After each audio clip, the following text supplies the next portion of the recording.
Chicken கறிக்கு தேவையான பொருட்களை பார்த்துடலாம். இன்றைக்கி நான் ப்ராய்லர் சிக்கன் தான் எடுத்திருக்கிறேன். ஒரு 3/4 கிலோ எடுத்திருக்கேன், தோலோடு எடுத்திருக்கேன். அதே போல் 2 மீடியம் சைஸ் பெரிய வெங்காயம் பொடிசாக கட் பண்ணி வச்சுருக்கேன். சின்ன வெங்காயம் போடுறதுனாலும் போட்டுக்கலாம். அதே போல் தக்காளி வந்துட்டு ஒரு மீடியம் சைஸ் தக்காளி 3 வந்துட்டு பொடிசாக கட் பண்ணி வச்சுருக்கிறேன்.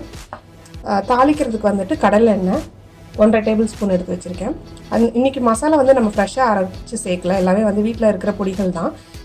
எல்லாமே வீட்டில் அரைச்ச பொடி தான். நம்ம அம்மா வந்து எப்போதும் அரைச்சி கொடுத்து விடுற பொடிகள் தான். அதனால் இன்றைக்கி சிம்பிளாக பண்ணணுங்கிறதுக்காக இந்த மாதிரி ஒரு ஆப்ஷன். இது பேச்சுலருக்கு எல்லாமும் கொஞ்சம் ஈஸியாக இருக்கும். கடைகளில் கிடைக்கிற மசாலா பொருட்களை வாங்கி செய்கிறதுக்கு ஹாஸ்டலில் தங்கி இருக்கிறவங்க அவங்களுக்கு எல்லாமும் கொஞ்சம் ஈஸியாக இருக்கும். ஸோ மசாலா பொருட்கள் என்னென்ன வேணும், இல்லை பொடிகள் என்னென்ன வேணுன்றதை பார்த்துடலாம். மஞ்சள் பொடி வந்துட்டு ஒரு 1/2 டீஸ்பூன். இது வந்துட்டு கரம் மசாலா பொடி, இதுவும் ஒரு 1/2 டீஸ்பூன். கொத்தமல்லி பொடி ஒரு 1.5 டீஸ்பூன். உப்பு வந்து தேவையான அளவு போட்டுக்கலாம். மிளகாத்தூள் வந்துட்டு 2 டீஸ்பூன். இஞ்சி பூண்டு பேஸ்ட் வந்துட்டு 2 டீஸ்பூன். இது வந்து கறி மசாலா தூள், இது வந்துட்டு ஒரு 1.5 டீஸ்பூன் எடுத்துருக்கிறேன். அப்புறம் நமக்கு ஒரு அரை மூடி வந்துட்டு லெமன் எடுத்துருக்கிறேன். 2 கொத்து கருவேப்பிலை, கொஞ்சம் புதினா தலை, மல்லி தலை எடுத்துருக்கிறேன் இந்த கார்னிஷ் பண்ணிக்கிறதுக்கு. இவ்வளோ தான் தேவையான பொருட்கள். பேன் வந்து ஹீட் பண்ணியாச்சு. இதில் நம்ம கடலை போட்டுடலாம்.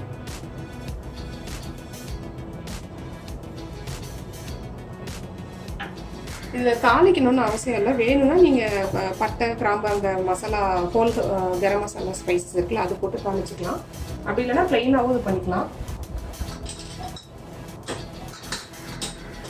எண்ணெய் இப்போ நல்லா சூடு ஏறிடுச்சு. நான் வந்து சும்மா ஒரு 2 சோம்பு மட்டும் போட்டு தாளிச்சுக்கிறேன். இப்போ சோம்பு பொரியட்டும். 2 கருவேப்பிலை சேர்த்துக்கலாம்.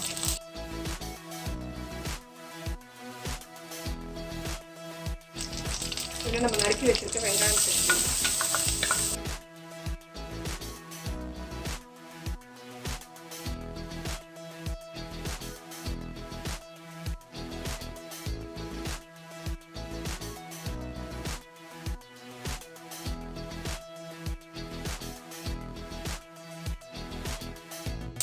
வெங்காயம் கொஞ்சம் நல்லா ப்ரௌன் ஆகட்டும்.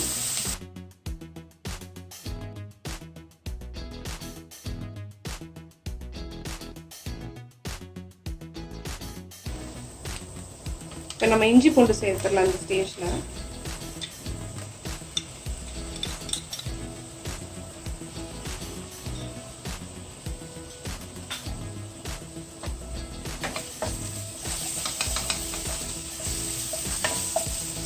இஞ்சி பூண்டு சேர்த்தோன்னா மட்டும் கொஞ்சம் கீழே பிடிக்க ஆரம்பிக்கும். அது மாதிரி கொஞ்சம் கவனமாக இது பண்ணிக்கோங்க. கொஞ்சம் ஃப்ளேம் கம்மியாக வச்சு இது பண்ணிக்கோங்க. அது லேசாக ஒரு 5லேருந்து 6 செகண்ட் வதங்கினா போதும். அதுக்கப்புறம் நம்ம தக்காளி சேர்த்துடலாம். தக்காளி சேர்த்துடுறேன்.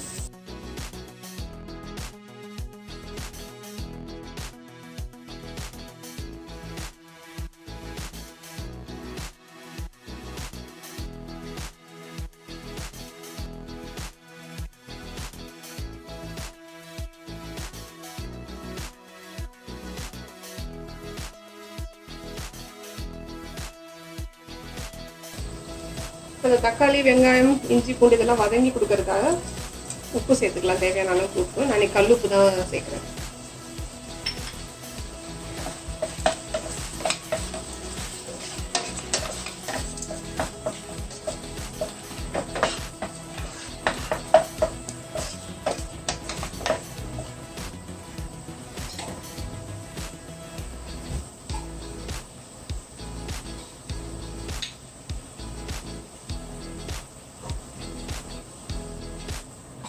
ஒரு மூடியை போட்டு மூடி வச்சிடறேன். நாங்கள் இப்போ வெங்காயம் தக்காளி நல்லா மசிஞ்சிருச்சு. மஞ்சள் பொடி இப்போ எடுத்து வச்சுருக்க மசாலாலாம் நம்ம சேர்த்துடலாம். மஞ்சள் பொடி ஃபஸ்ட்டு சேர்த்துறேன். மல்லித்தூள்,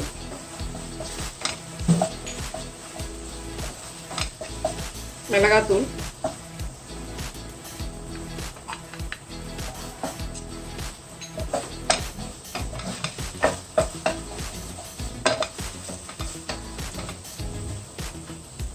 गरम मसाला तूल,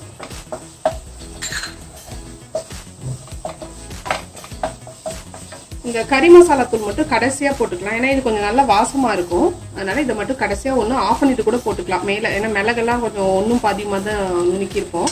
இதை மட்டும் கடைசியாக நம்ம போட்டுக்கலாம்.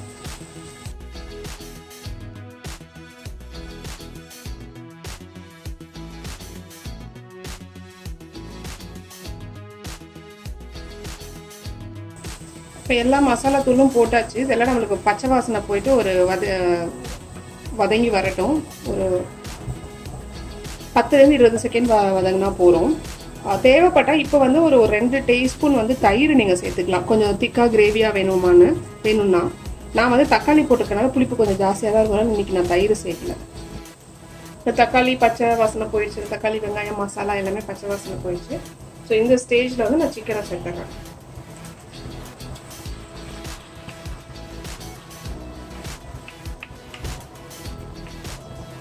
தண்ணி நம்ம இந்த சமயத்தில் சேர்க்க வேணாம். ஏன்னா சிக்கனில் வந்து தண்ணி விடும்.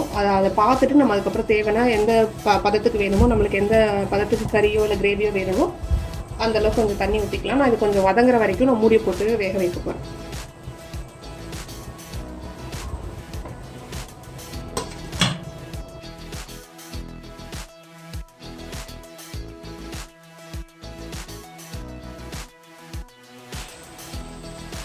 நம்ம எந்த தண்ணியுமே விடலை. பட் எவ்வளோ தண்ணி விட்டுருக்கு பாருங்கள்.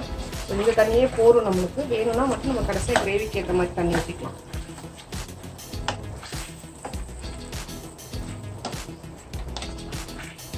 இப்போ தான் சிக்கனும் வந்துட்டு உங்களுக்கு கலர் மாற ஆரம்பிச்சிருக்கு. இன்னும் கொஞ்சம் எடுத்து இந்த பிங்க் இருக்குது. அந்த பிங்க் எல்லாம் கம்ப்ளீட்டாக மாறி அந்த வெளிர் கலர் வரணும். மூடி வச்சுடுறேன்.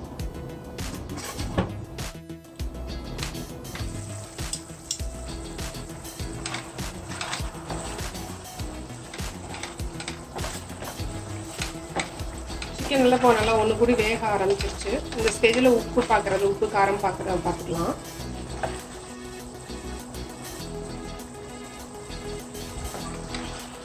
நான் வந்து ஒரு 2லேருந்து 3 டேபிள் ஸ்பூன் தண்ணி ஊற்றிருப்பேன் கொஞ்சமாக. ஏன்னா ஆல்ரெடி எனக்கு இது போதும், ஒரு செமி கிரேவியாக தான் வேணும். அதை ஊற்றிருப்பேன். இந்த ஸ்டேஜில் வந்து நம்ம கறி மசாலா எடுத்துருந்தோம் இல்லையா, அதை போட்டுக்கலாம்.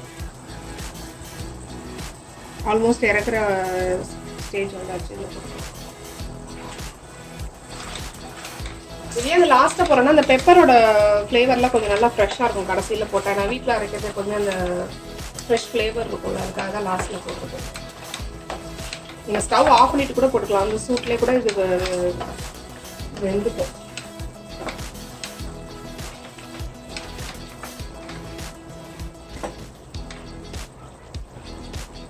நம்ம எடுத்து வச்சிருந்த மல்லி புதினா அதெல்லாம் தூவிட வேண்டியதாக இருக்கும்.